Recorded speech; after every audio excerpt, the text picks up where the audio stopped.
সাবেক প্রধানমন্ত্রী বেগম খালেদা জিয়াকে শেষ শ্রদ্ধা জানাতে ঢাকায় ছুটে আসেন বিভিন্ন দেশের প্রতিনিধিরা।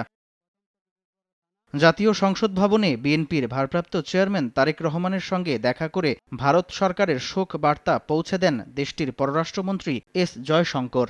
একই স্থানে তারেক রহমানকে সহমর্মিতা জানান পাকিস্তানের জাতীয় পরিষদের স্পিকার সর্দার আইয়াজ সাদিক।